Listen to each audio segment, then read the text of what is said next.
The gentleman yields. At this time, the chair recognizes himself for 5 minutes of questions.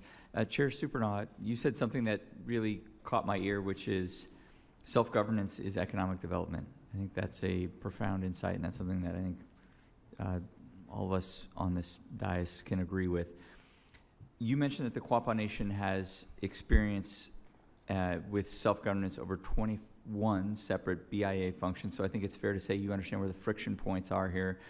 What's the single most serious bottleneck in the appraisal, the current federal appraisal system? Is it scheduling? Is it AVSO review? Is it rework, BIA acceptance? What's the biggest single bottleneck from your perspective?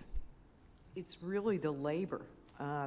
I have some opinions about how to solve for it, but it's really enough resources on the ground. Remember, the one person in eastern Oklahoma, there are a whole bunch of us out there. There are 9 tribes in Ottawa County alone where the Quapaw Reservation is.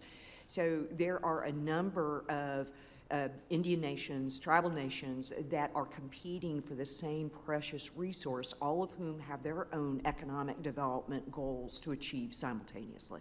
So that's the bulk of it, but we can do it differently. We have a wonderful opportunity before us for tribes that can prove proficiency and prove that they can meet the standards to do it on our own and simply provide that to the BIA to stay compliant with federal law.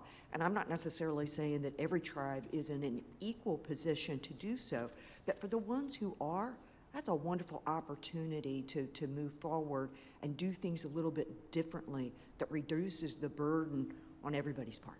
That's a win-win. Thank you. Can you give us some concrete examples? What sorts of projects are being affected by these delays? Is it housing? Is it agricultural leases? Business development? Environmental cleanup? It's all of the above. It is absolutely all of the above, even when it comes to something pretty straightforward like a right-of-way. And a right-of-way, sometimes it seems like something simple, but sometimes that's the key to gaining access to a piece of land that's landlocked so that construction can begin. And without being able to get that right-of-way in some period less than 8 to 10 months means whoever you're working with, like I said before, they've already gone on down the road. So, there are a whole multitude of those types of examples. Great. Thank you, Chairwoman Supernaw. Councilmember Luker, will there be specific responsibilities or costs that the tribe will assume once the parcel is in trust? Yeah, I mentioned that we'll continue to work with the Santa Margarita River Conservancy with the management of that area there. That corridor, in addition to being culturally significant, is environmentally sensitive because it's a corridor that animals travel from the north to the south. And I can imagine what we've done in other parcels. We'll put up monitoring systems to see how the mountain lions and the bobcats move up and down that piece of that corridor there. I'm sure that piece will be part of the multi-species habitat corridor that we will continue to manage and report to the local parties on that need to see that. Other than it being kind of held in its current status, that's the plan. Great. Thank you, Councilmember. It's good to see you again as well. It is. Thank you. I would love to have everybody out to visit and see the beauty of this place. It's very dear to us, but it's a very beautiful place. Sorry to take your time. Thank you, Councilmember.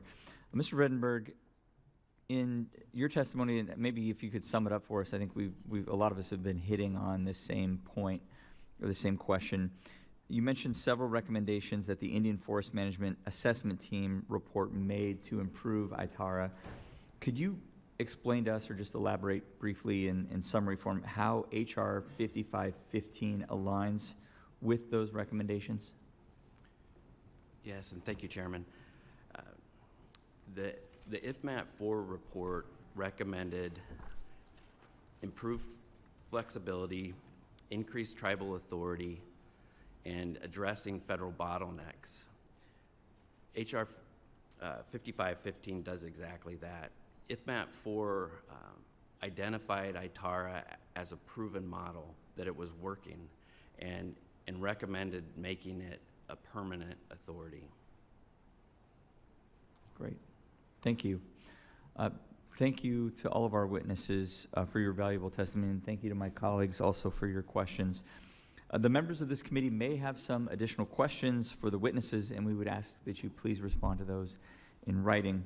Under Committee Rule 3, members of the committee must submit any questions to the committee clerk by 5 p.m. on Monday, November 24th, 2025. The hearing record will be held open for 10 business days for those responses.